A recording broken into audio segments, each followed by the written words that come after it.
And here's where you put the right to purchase and you put the time frame. This one was October 6th of 2011. Okay? If I exercise what happened, I wanted the optional right to extend it for 2 more years.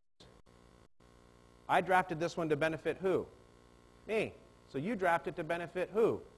You guys. In the event the option is exercised, this is where the closing is going to take place. You would have clearly put your closing company in there. The purchase price here was fair market value, of which $3,000 option shall apply. So am I credit for anything I put in? Yes. Additionally, the option is to deduct 10% from the fair market value. When I did this one, guys, I was getting a 10% kick. Does that make sense?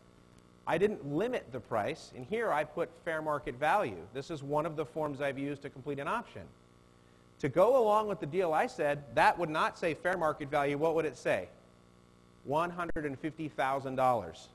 I want the right to purchase this property for $150,000. By the way, the verbiage here with $3,000, you want to get credit for that. So if it was $150 plus the $25, then I'd want that price to say $175 because I'm getting credit for $25. I know some of you look a little dazed and a little confused. It looks that way when you run it through the first time, okay? This is the option document. The parties go at the top, the address. How much your option consideration is goes right there. Your term, what happens if you don't exercise, it could say it's over. But that would be good for me, would it? So I wanted the option to extend. Here's your closing company, Ted, right? Put that in there. What's the purchase price? That's where you outline it, right there. Got the number, put the number in there. Are you going to have option consideration apply? Right there. You can see here that I said my option consideration will apply. And then I was going to get 10% deduction here. Does that make sense? You guys good with me so far? Got some other boilerplate stuff in here, covenants, conditions, and you're good to go. The only thing I didn't put on here was the signature page. That is an option to go to that deal. The top, what does it say? Option contract. I'm not buying the house. I am purchasing an option to buy the house. Now, when I complete the rehab, Woody, and I'm ready to sell it, and the buyer comes to me and Leon says, hey, I want to buy the house, and I'm going to sell it for $225, what do I need to do? Exercise my option. And at the closing table, what will the title company do? They will call for the option, just like you'd call for a note. Anybody ever signed a note in a deed of trust? Right. If you've borrowed money from anybody, a bank at least, or somebody who knew what they were doing, and they secured it by real estate, you gave them a note, right, Ward? And then you recorded a deed of trust as security against that property. What did the title company do when they sold it, Ward? They asked you for payoff, I'm pretty sure. You sent them your payoff figs. That's what your seller's going to do here. Cool thing here is once you get your $25,000 credited back and pay off that seller $150,000, what do you get to do with the rest of the money? You get to keep it. You didn't have to write a check for $175,000. You wrote a check for $25,000.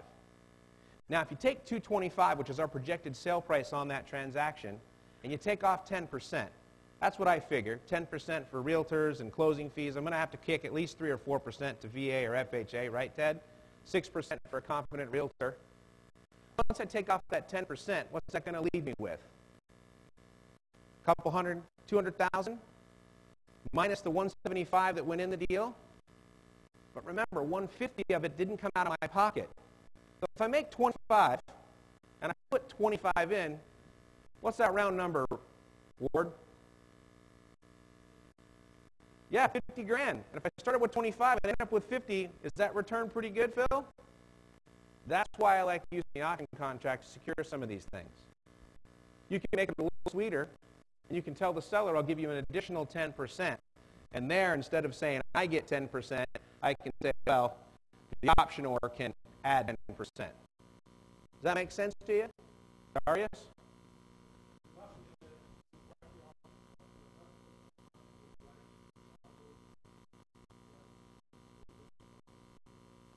Right. He says, I bought the option, but I'm not buying the right to possess the property or rehab it or anything. Well, this is a conversation that doesn't happen in the dark, right? I told Terry, hey, Terry, I'm going to take this property and I intend to sell it, so you're going to allow me to fix your property. You don't want to do this if somebody's living in the house, do you? Don't do that, okay? But some of you have said, well, Shawn, how do I know that they'll pay me? Anybody had that question? You use a deed of trust to secure your option, okay? Have you guys ever seen a deed of trust? You guys know what they look like? Well, raise your hand if you haven't. Everybody's seen one. That's awesome. Just in case you hadn't, there it is. You see this is a deed of trust, an assignment of rents. Boilerplate stuff. Trustor, trustee, beneficiary. Okay? This deed of trust will be used to secure the amount of even number that you did your option with. So what you need to complete this deal are three things. You need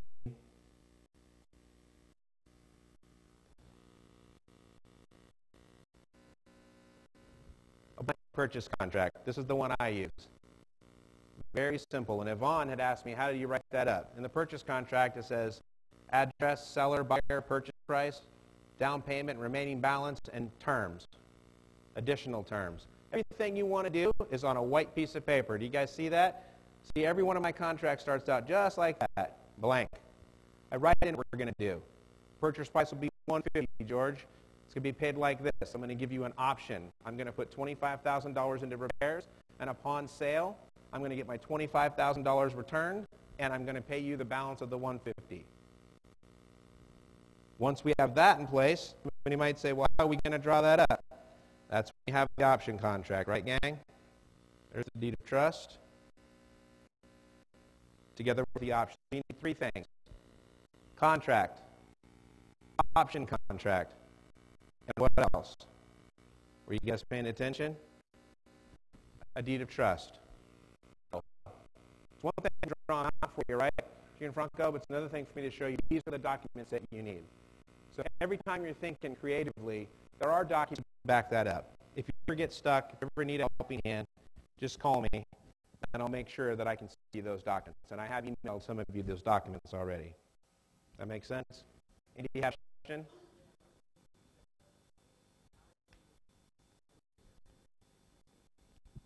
What Andy's asking is how am I avoiding the FHA via seizing issue? When I do a contract to purchase that property, I haven't executed that contract yet. So no title transfer has happened. So as long as you hold the property and I don't exercise my option, and we haven't changed that, we haven't any kind of sale. There's only one transfer. That's going to be from you to the new buyer. I'm just going to extinguish the option in the middle. So you eliminate a double close, A to B, B to C. It's A to B. You just facilitate the whole thing. You collect, say, you get all the money in the middle. And the great thing is if you put 20,000, let's say you make 10, is your rate of return higher than most likely would have been if you'd have pushed 175 across the table? I'm willing to bet that it is every single time. That make sense to you guys? Yes.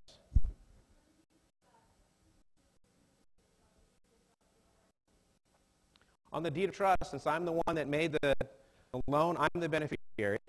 Trustor is the owner, because I put money into his or her house, and the trustee, I just use my local title company as a trustee. I'm the beneficiary since I put up my option money. Look, worst case scenario, I fix this guy's house, he changed his mind.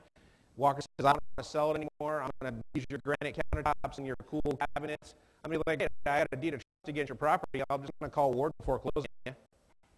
You can pay me off if you want. I think probably the smart thing to do. I'll take that all day long. Or we can arrange some modest payments, right, Ward? And I'll take an income stream from you. Use it to get some more dingbat properties. You got the questions over here?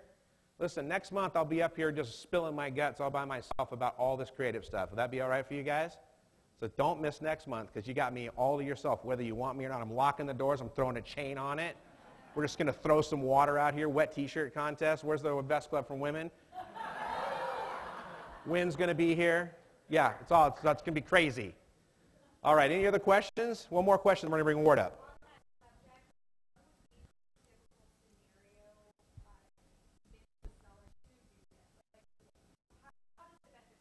Okay, she said the C word, convince. I'm not in a convincing business, I'm in a solution business. Let me tell you how this is working and why we're getting so much demand for this. Any of you gone out and had a lot of competition for the houses that are available out there? Raise your hand. Any of you ever had the conversation, Phil, I don't know how that guy's going to make any money, paying that much for it? Can I get an amen? Aren't making any money. As Dan said, hedge funds are kicking your teeth in. On REOs, on the short sales, on a lot of the areas we all fish in. Is that true? So what you have to do is change your pond. You need to start fishing from sellers, not banks. Listen to what I said. Sellers. Now, you got a seller, their house is always a nice on the block, isn't it? Doesn't matter. Doesn't matter if it smells like cat urine. Doesn't matter if the house is falling on itself. They always want more than you can legitimately pay if you're trying to run a business. So the way that you work, Savon, is you give them what they want. I'll give you the that you want if you're willing to wait 60 days, and here's how we'll do it. I'll fix your whole house. I'll put up the money to fix your house. All you have to do is wait 45, 60 days. If I don't do what I said I'm going to do, all you got to do is you can have a fixed house and you can just pay me back what you owe me when you sell it with somebody else. Because clearly, Leon, your house is worth every penny that you say. So the way this works is you can pay more for a property because you are bringing seller in to participate with about 85% of what you need. And you just have to bring in the fix-up cash. Make sense? So you use this to convince, to give them an alternative into what is really happening.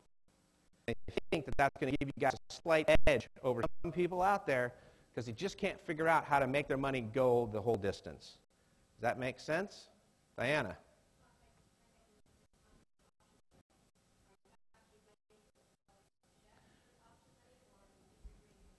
Right. It's a good point. I'm not writing seller checks.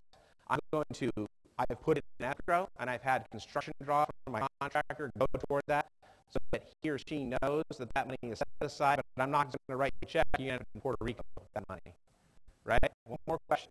Sorry, Ward. Got them all started. Ramp.